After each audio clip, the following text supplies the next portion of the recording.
Good evening. देखेंगे axioms, some axioms of Euclid. Euclid के कुछ एग्जाम्स हैं, उनके बारे में जानेंगे। लास्ट वीडियो में हमने एग्जाम्स, पोस्टुलेट, थ्योरम, कोरोलरीज इसके बारे में जाना था, सबका डेफिनेशन हमने बताया था। आज जानेंगे कि जो यूक्लिड ने कुछ एग्जाम्स दिए हुए हैं वो एग्जाम्स क्या है और उसका मतलब क्या है ना। तो पहला एग्जाम्स है things which are equal to the same thing are equal to one another, है ना। कह रहा है कि things which are equal to the same thing, कोई चीज, कोई things which are equal to same thing. देखो एग्जांपल देते हैं तो ज्यादा क्लियर हो जाएगा। जैसे अगर हम ये बोले कि P is equal to M, I think इधर दिख रहा होगा P is equal to M। अगर ये लिखते हैं यहाँ पे P is equal to M और लिखते हैं कि M is equal to N, है ना। P is equal to M and M is equal to N। तो देखो यहाँ पे P किसके इक्वल है? M, और M किसके इक्वल है? N के, है ना। मतलब कि P और N आपस में इक्वल होंगे। समझेंगे थोड़ा सा। यहाँ पे कह रहा है कि अगर P M के इक्वल है और M N के इक्वल है, अगर कोई न्यूमेरिकल वैल्यू रख करके देखते हैं, अगर P का वैल्यू हम 4 लेते हैं, P का वैल्यू अगर हम 4 लेते हैं तो M का भी वैल्यू तो 4 ही होगा, तभी तो बीच में इक्वल टू का साइन है। तो ये भी क्या होगा? 4 होगा। और M का वैल्यू जब यहाँ पे 4 लिए हैं तो फिर देखो बीच में इक्वल टू का साइन है, तो जब M 4 है तो N भी 4 ही होगा, है ना। तो इस तरह से क्या क्लियर होता है? यहाँ पे क्या दिख रहा है कि P जो है N के इक्वल है। अगर P को हम M के इक्वल करते हैं और M को N के इक्वल करते हैं तो P N के इक्वल होगा ही, इसको प्रूफ की जरूरत है नहीं। तो हमने डिफिनेशन में ही क्या बताया था कि एग्जाम्स और जो पोस्टुलेट्स हैं इनके लिए प्रूफ की जरूरत नहीं है। अब इसको प्रूफ करने की जरूरत नहीं है कि P M N के इक्वल कैसे है, प्रूफ का कोई जरूरत नहीं, ये तो होगा ही भाई, क्योंकि P M के इक्वल है और M N के इक्वल है ना। कोई 3 आदमी है, कोई 3 व्यक्ति है, अगर ये बोला जाए कि फर्स्ट व्यक्ति आदमी, सेकंड और थर्ड, ये कहा जाए कि पहला व्यक्ति जो है दूसरे व्यक्ति के हाइट के इक्वल है, मतलब पहले और दूसरे व्यक्ति का हाइट इक्वल है ना। फिर कहा जाए कि दूसरे और तीसरे व्यक्ति का हाइट इक्वल है ना। पहले और दूसरे व्यक्ति का हाइट इक्वल है, दूसरे और तीसरे व्यक्ति का हाइट इक्वल है, तो तीनों व्यक्ति का हाइट इक्वल हो गया। ये भी बोल सकते हैं कि तीसरे व्यक्ति का हाइट पहले व्यक्ति के हाइट के इक्वल है। तो इसमें प्रूफ की जरूरत नहीं है कि अब उस व्यक्ति के हाइट को कैसे प्रूफ किया जाए, ये तो होगा ही भाई। तो इसी तरह से एग्जाम्स को क्या बोलेंगे? एग्जाम्स को प्रूफ की जरूरत नहीं है। और things which are equal to the same things are equal to one another, इसका मतलब ये निकलता है। नेक्स्ट आगे देखेंगे। आगे है आपका if equal are added to equal, if equal are added to equal, if equal are added to equals the whole are equals। अगर इक्वल में इक्वल को ऐड करेंगे, इक्वल में इक्वल ऐड करेंगे तो जो होल बनेगा वो भी आपस में इक्वल होगा, है ना। तो देखो अगर ये लिखते हैं यहाँ पे न्यूमेरिकल कुछ देखते हैं, अगर ये लिखते हैं कि 10, तो 10 के ही बराबर ना होगा, कोई दूसरे नंबर के इक्वल नहीं होगा। 10 जो होगा 10 के ही इक्वल होगा। तो देखो इक्वल, ये इक्वल, यही लिखा है यहाँ पे language, if equal are added to equal, है ना, द होल आर इक्वल। और देखो ये 10 इस 10 के इक्वल है और हम इसमें इक्वल इक्वल ऐड कर रहे हैं, मतलब कि 10 में अगर 3 ऐड करें तो इस 10 में भी 3 ही ऐड करेगा। तो देखो दोनों फिर आपस में क्या हो जाएंगे? 13 और 13। मतलब यही है इस लाइन का कि इक्वल में इक्वल ऐड करेंगे तो इक्वल ही होगा। ओके, वही लैंग्वेज यहाँ पे लिखा है, if the equal are added to equal the whole are equal. Equal में इक्वल इक्वल ऐड करेंगे तो इक्वल इक्वल आएगा। ओके, तो इस लाइन को भी समझ पा रहे होंगे। यूक्लिड का जो सेकेंड एग्जाम्स है उसके बारे में। अब थर्ड एग्जाम्स को जानेंगे। थर्ड एग्जाम्स क्या कर रहा है? थर्ड एग्जाम्स है if equal are subtract from equal the remainders are equal. Same है, इसका ठीक कन्वर्स, सेकंड का कन्वर्स है थर्ड, है ना। लिखा है, बोल रहा है यहाँ पे कि अगर इक्वल है, मानते हैं कि अगर 15 है तो 15 के इक्वल होगा, दूसरे किसी नंबर के इक्वल नहीं होगा भाई। अब इस इक्वल में से इक्वल को सब्ट्रैक्ट कीजिए, इक्वल इक्वल सब्ट्रैक्ट कीजिए, है ना। मतलब कि अगर 15 में से हम 2 को सब्ट्रैक्ट करते हैं, इधर भी 2 को ही करना पड़ेगा। कह रहा है इसमें, इस लाइन में ये कह रहा है कि इक्वल ही सब्ट्रैक्ट करना है। इफ इक्वल आर सब्ट्रैक्टेड, मतलब इक्वल घटाया जाए, फ्रॉम इक्वल, इक्वल से द रिमाइंडर्स आर इक्वल। देखो इक्वल इक्वल है, इक्वल से इक्वल इक्वल सब्ट्रैक्ट कर रहे हैं, तो अब जो रिमाइंडर आएगा क्या आ जाएगा, इक्वल इक्वल ही आ जाएगा। ओके, तो लाइन 3 को भी, एग्जाम्स 3 को भी समझ पा रहे होंगे बेहतर से। नेक्स्ट देखा जाए एग्जाम्स 4 कह रहा है things which are coincide with one another are equal to one another, है ना। Things which are coincide with one another are equal to one another. Coincide का मतलब समझेंगे, बस यहाँ पे बस एक ही लैंग्वेज है यहाँ पे, कोइंसाइड। कोइंसाइड कहने का मतलब कि ओवरलैपिंग। हमने कॉन्ग्रुएंट और सिमिलर का जो वीडियो बनाया है उसमें कॉन्ग्रुएंट के बारे में हमने ये बताया है कि कोई ट्राइंगल किसी ट्राइंगल के, या फिर कोई सर्किल किसी सर्किल के, कोई रेक्टेंगल किसी रेक्टेंगल, कोई स्क्वायर किसी स्क्वायर के कॉन्ग्रुएंट तभी ही होगा कि पहले स्क्वायर को दूसरे स्क्वायर पे रखा जाए तो पहला स्क्वायर दूसरे स्क्वायर को पूरी तरह से ढक ले। मतलब कि पहले स्क्वायर का कोई भी पार्ट दिखे नहीं जब दूसरे स्क्वायर को उस पर रखा जाए, है ना। तो ये मतलब उस पर रखने का मतलब, पूरी तरह ढकने का मतलब क्या, कोइंसाइड करना। जैसे कि देखो एक ट्राइंगल ये है और एक दूसरा ट्राइंगल ये है, इस ट्राइंगल को उठा करके इस ट्राइंगल पे रखा जाए तो ये ट्राइंगल इस ट्राइंगल से पूरी तरह से ढक जाए और ये ट्राइंगल इस ट्राइंगल से पूरी तरह से ढक जाए। मतलब कि ये इसका कोइंसाइड और ये इसको कोइंसाइड कर रहा है। कोइंसाइड करने का मतलब एक और भी समझेंगे, ये जो लाइन है यहाँ पे एक पॉइंट है, ये पॉइंट है, और एक और लाइन इसी लेंथ का, एक और लाइन इसी लेंथ का इसी पे ड्रॉ कर दिया जाए, मतलब कि पहला लाइन दूसरे लाइन पे ओवरलैप यानी कोइंसाइड कर गया। ओके ना, इसका मतलब यही है, things which are coincide with one another are equal to one another, है ना।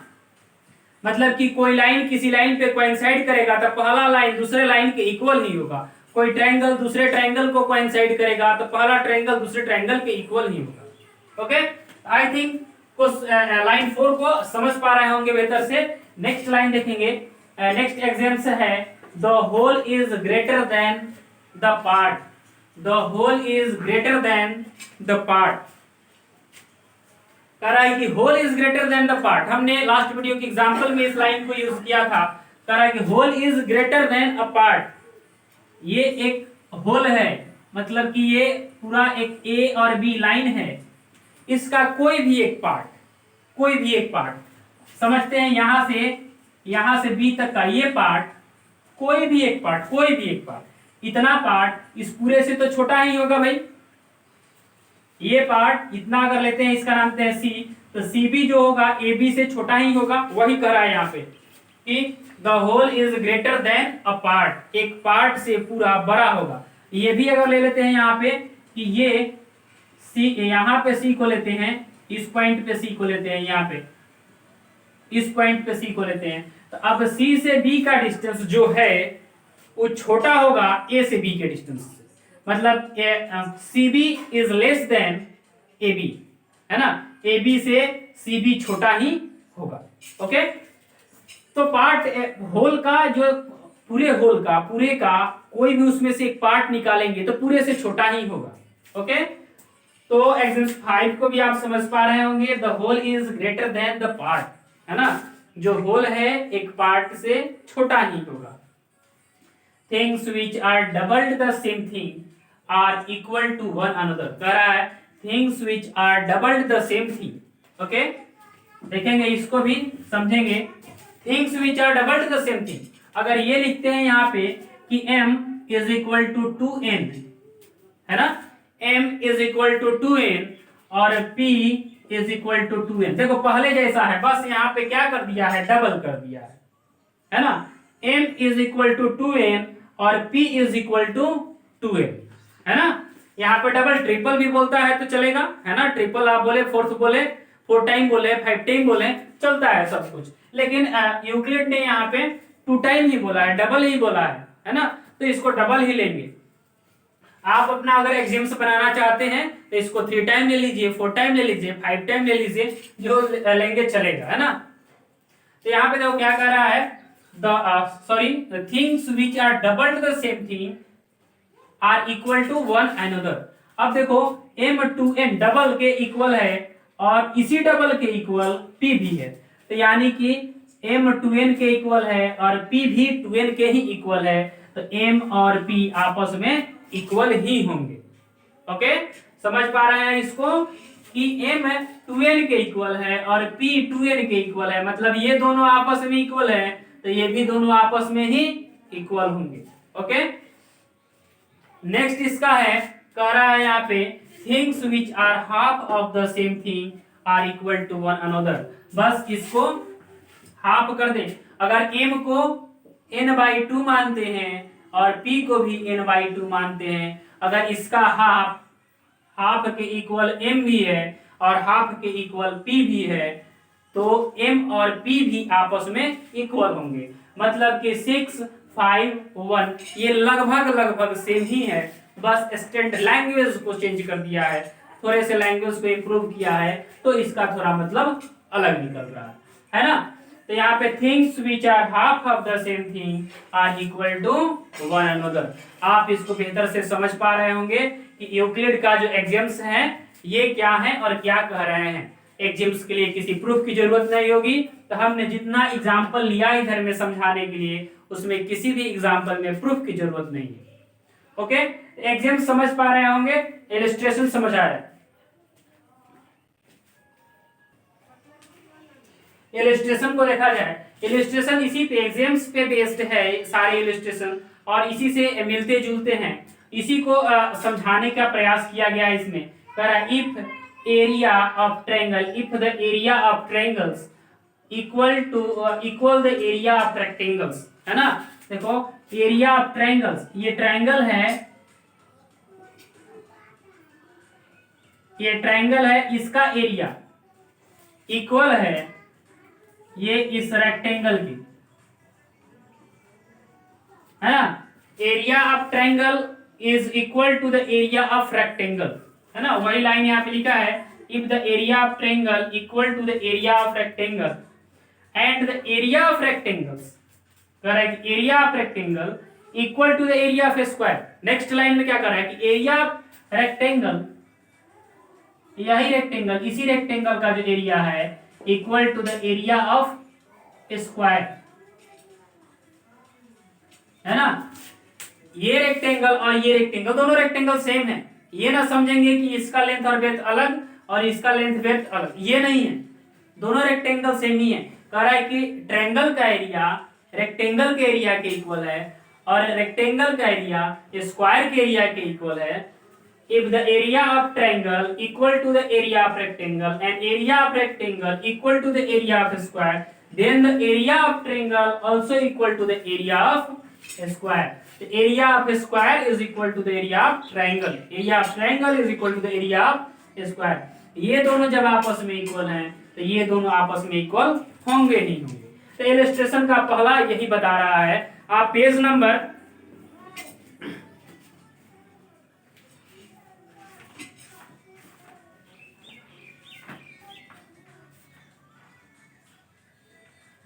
आप पेज नंबर 81 पेज पे इंट्रोडक्शन ऑफ यूक्लिड ज्योमेट्री के 81 पेज पे आप ये 7 एग्जाम्स दिए हुए हैं, इसके जस्ट बाद वाले लाइन में इसी बात को लिखा गया है ना। तो इसको समझेंगे। नेक्स्ट 2 नंबर में क्या कर रहा है, magnitude of the same kind can be compared and added और subtract, but magnitude of different kind can not be compared. Magnitude of same kind अगर लेते हैं यहाँ पे 5 kg, है ना, यहाँ पे लेते हैं अगर 20 kg, है ना, तो इसको हम 20 cm से कंपेयर नहीं कर सकते, है ना। 20 केजी को 20 सीएम से कंपेयर नहीं कर सकते हैं। दोनों का न्यूमेरिकल वैल्यू तो सेम है, लेकिन जो इसका यूनिट है डिफरेंट है ना। जो मैग्नीट्यूड होगा यहाँ पे कंपेयर्ड किस में होगा, ये कंपेयर्ड होगा 20 केजी में ही कंपेयर्ड होगा, और 20 केजी के ही इक्वल होगा, है ना। ये हो सकता है कि इसमें 1000 से मल्टीप्लाई कर दें, ये ग्राम में चेंज हो सकता है। केजी जो है अपना स्मॉलेस्ट यूनिट ग्राम में लेकर के आ सकता है, लेकिन केजी को हम एमएल में, सीएम में, किलोमीटर में, मीटर में चेंज नहीं कर सकते, है ना। तो यहाँ पे क्या कर रहा है, यहाँ पे magnitude of the same kind can be compared and added और सब्ट्रैक्ट। सेम काइंड और इसमें से सब्ट्रैक्ट करेंगे तो केजी को ही सब्ट्रैक्ट करेंगे। अब ये नहीं कर सकते हैं कि 20 KG minus 20 ml, sorry 20 CM, है ना। 20 केजी में से 20 सीएम को माइनस नहीं कर सकते हैं, ना ही इसमें ऐड कर सकते हैं, है ना। तो वहीं पे कह रहा है यहाँ पे ना सब्ट्रैक्ट करेंगे और ना ही ऐड करेंगे डिफरेंट काइंड में। लेकिन सेम काइंड में अगर ऐड करना होगा तो इसमें क्या करेंगे, 20 केजी में 20 ग्राम को ऐड कर सकते हैं, 20 ग्राम को सब्ट्रैक्ट कर सकते हैं। ओके, तो इस लाइन को समझ पा रहे होंगे आप। Magnitude of the same kind can be compared और एडेड और subtract, but magnitude of different kind can not be compared और नॉट सब्ट्रैक्ट, है ना। यहाँ पे केजी से केजी को ही रिलेट करेंगे, सीएम से सीएम को ही रिलेट करेंगे, किलोमीटर से किलोमीटर को ही रिलेट करेंगे, किलोमीटर पर आवर से किलोमीटर पर आवर को ही रिलेट करेंगे, डिफरेंट काइंड्स में रिलेट नहीं होगा। देखेंगे अगला है, नेक्स्ट 3 नंबर है, everything equal itself. Everything equal itself, ये तो भाई समझ पा रहे होंगे बेहतर से। एवरीथिंग इक्वल इटसेल्फ, है ना। यहाँ पे जो है ये जो लाइन होगा इस लाइन के ही इक्वल होगा। ओके, एवरीथिंग इक्वल इटसेल्फ, कोई भी चीज खुद का इक्वल होगा, है ना। नेक्स्ट है आपका 4 number, if A greater than B, if A greater than B there exist of quantity C such that A is equal to B C. ये लास्ट में लिखा हुआ है, इसको समझेंगे।